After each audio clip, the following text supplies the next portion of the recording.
All right, you lot, welcome back to the Criminal Connection podcast for some brand new content. Lots of you love true crime, but we're taking the bull by the horns and we're bringing you the most up true crime stories that you may have heard of, you may never have heard of, but we are bringing it to your attention.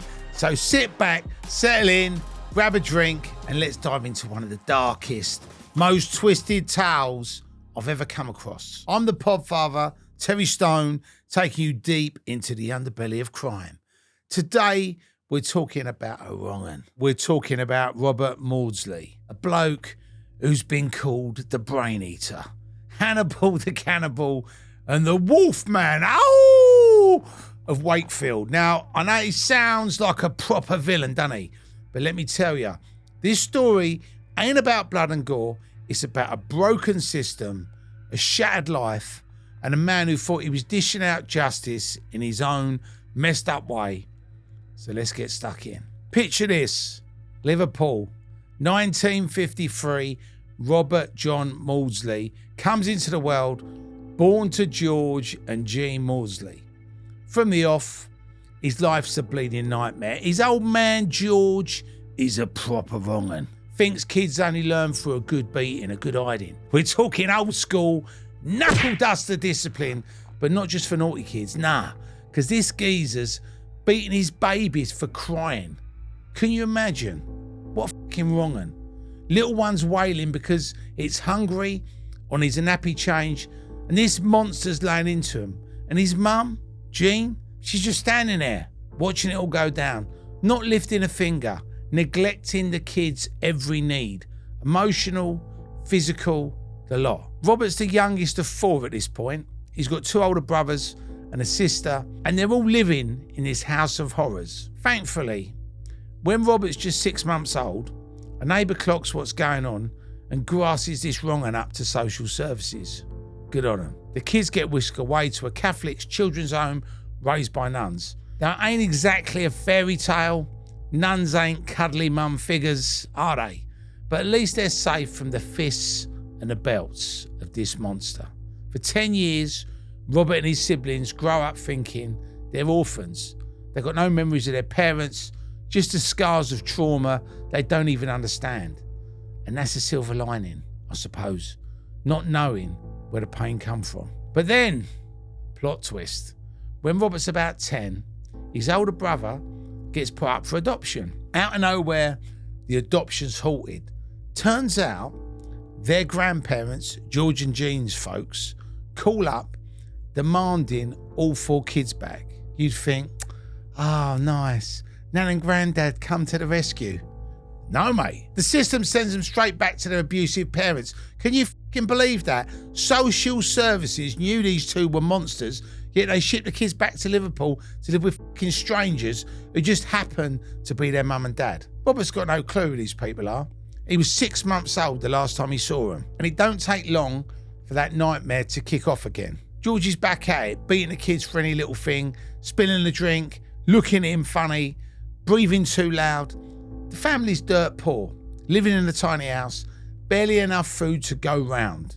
The old man's telling the kids to nick grub from shops because he can't be asked to feed them. And when they get caught, he doesn't care they're stealing. He's beating them for getting nicked. Proper twisted logic.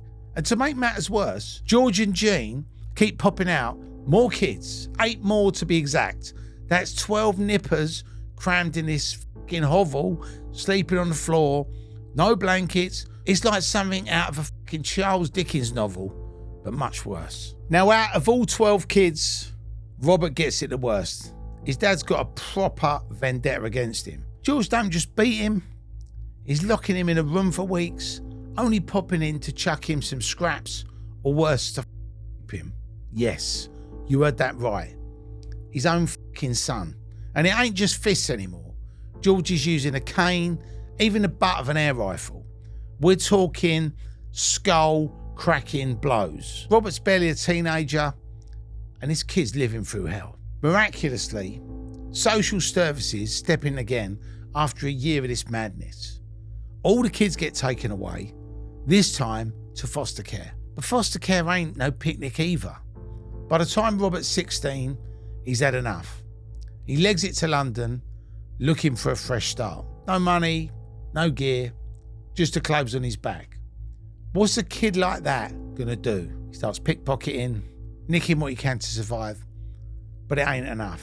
And before long, he's pulled into this dark world of sex work. A 16-year-old lad selling himself on the streets of London. Dangerous don't even cover it. London was a rough place in the 70s, especially for a kid like Robert.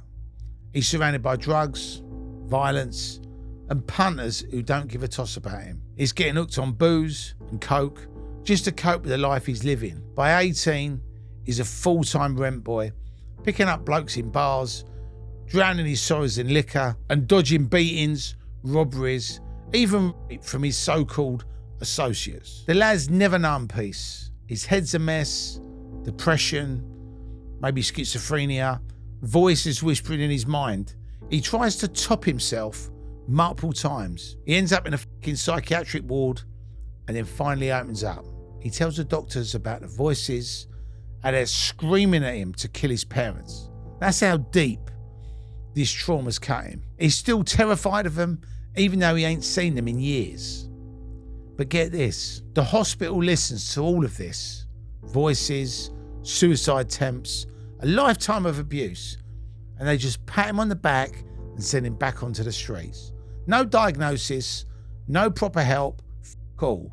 Absolute disgrace. So Robert's back out there, hustling, getting high, living on the edge until he meets a geezer named John Farrell in late 1973. Now, John Farrell's a proper player, 30s, loaded, owns a construction firm or something, lives in a fancy gaff on the outskirts of North London. I mean, he's a regular punter, always calling on Robert for a bit of business, but then Farrell gets sweet on him, says, quit the game, be my full-time boyfriend. I'll look after you. It's like a sugar daddy deal. And Robert's thinking, no more dodgy punters. I'm in. So he moves in with Farrell. Not proper loved up, but it's a steady gig. He's off the streets, safe for once. Or so he thinks. 6 months in, things take a dark turn. One night, after a few drinks, Farrell's all excited, pulls out a stack of photos from a drawer. Robert's off his nut on drugs, can barely focus, but when he clocks what he's looking at, his blood runs cold. It's pictures of kids, little kids, being abused. Farrell's grinning like a fucking nutter, asking Robert if he likes what he sees. Even says he wants to recreate these fucking photos. That's it. Something snaps in Robert with the pain, the flashbacks of his dad, the rage. It all comes flooding back. He sees his father in Farrell's face and fucking loses it. Robert grabs a bit of fabric, tackles Farrell to the bed, wraps it round his neck and squeezes. Farrell thinks it's a game at first, but Robert's not playing. He strangles him, then grabs a penknife and goes to town, stabbing him in the chest, the neck, everywhere. But he ain't done. He spots a hammer, picks it up and smashes Farrell's skull to bits. When he's finished, you can't even tell it's a face anymore. Robert's just standing there, covered in blood, looking at this mangled mess. And at that point, he knows he's crossed the line. Now, here's the thing about Robert Maudsley. He ain't your typical nutter. He knows murder's wrong. He feels it. So what's he do? He walked straight to the nearest nick, still dripping in blood, and said, "Officer, I've just killed an ass. I need help." Proper matter of fact, like he's reporting a lost wallet. The coppers are gobsmacked. He tells them everything.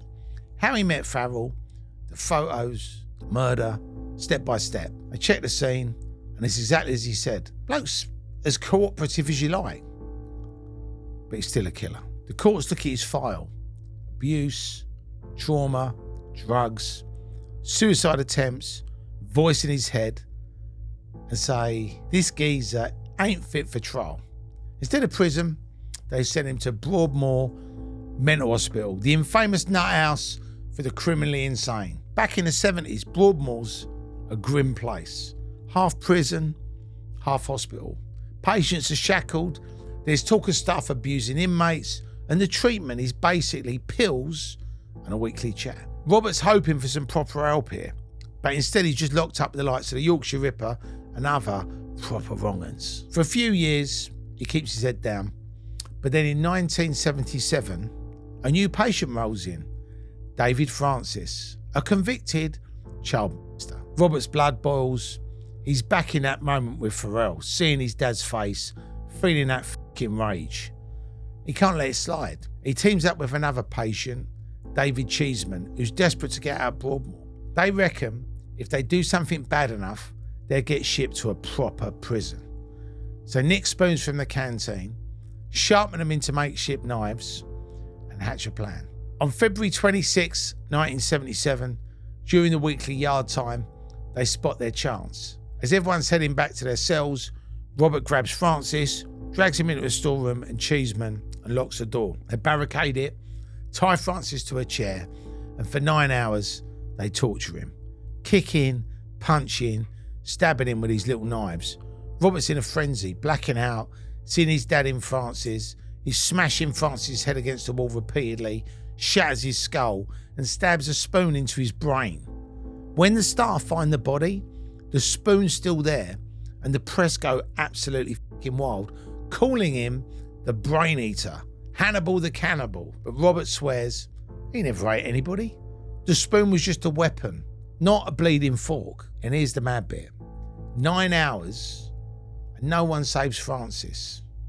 Some say the staff saw it through a window and did nothing. I don't know if I buy that, but either way, it's a fucking scandal. Robert's cooperative again, admits everything, says he did it to rid the world of another predator. He knows it's wrong, but he thinks it's justified. Broadmoor's done with him. He's sent to Wakefield Prison, known as Monster Mansion, home to the worst of the worst.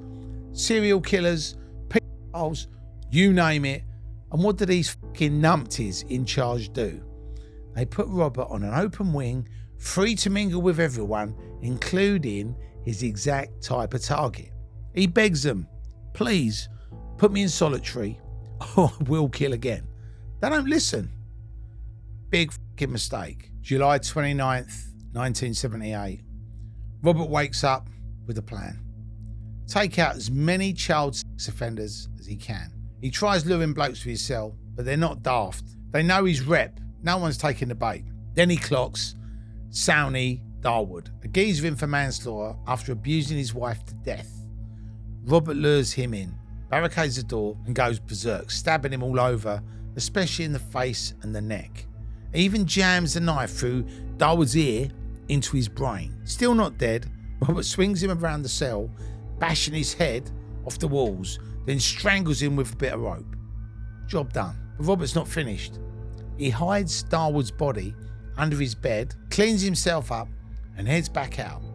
Plan A, luring more victims, ain't working. So he considers just stabbing someone in the yard. Then he walks past William Roberts' cell. Roberts, 56, is in for sexually assaulting a 7-year-old girl. He's fast asleep with the door open, defenseless. Robert pounces, stabbing him over 20 times, mostly in the face and the head. When Roberts is dead, Robert keeps going, smashing his skull against the walls until it's mush. He's seeing his dad again every time he looks at him, and he's taking out all that rage. Satisfied with 2 kills, Robert strolls into the head guard's office, slams his bloody knife on a desk, and says, "You're going to be too short at roll call tonight." Cheeky sod. The guards tackle him, but he's calm, cooperative, and ready for the consequences. He's now officially a serial killer. 4 bodies, 3 of them down behind bars. The courts are stumped. Broadmoor didn't work, prison didn't work, and he's too dangerous for either.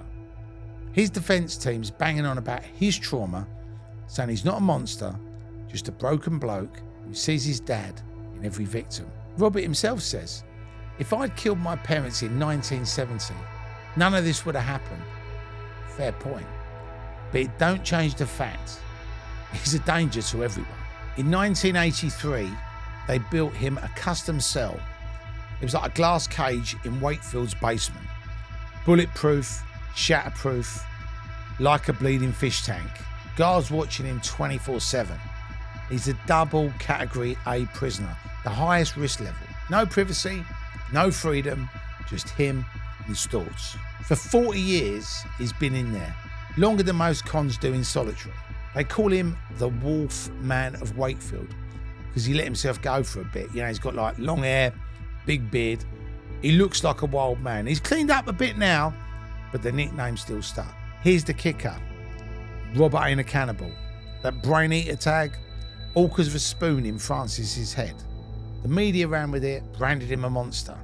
But there's no evidence he ever munched on anyone's brains. Autopsies back him up, but still the name stuck.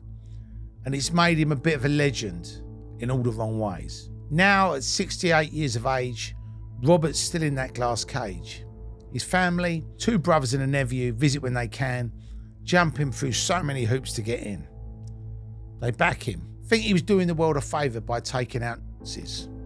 A lot of people in the UK will agree with this, believe it or not.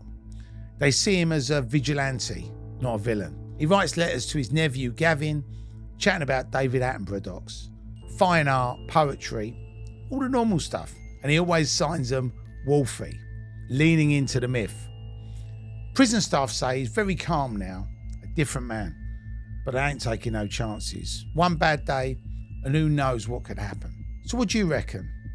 Is Robert Maudsley a monster or a man who snapped under the weight of a lifetime of pain? Was he dishing out justice or was he just lost in his own demons? Lots of people watching this will absolutely applaud Robert Maudsley and what he did, and lots of people will be disgusted by what he did regardless of the circumstances. Here at the Criminal Connection podcast, we love bringing you real true crime stories, and this is our new content that we're pushing out. So if you've got any fucked up crazy crime stories that you'd like me and my detectives to cover, drop a comment below with reference to what the story's about and who it's about, and before you know it, it'll be here on the Criminal Connection podcast, and we'll be talking about it, exposing it and sharing it with each and every one of you. Anyway, you guys, stay safe and do not try any of this at home.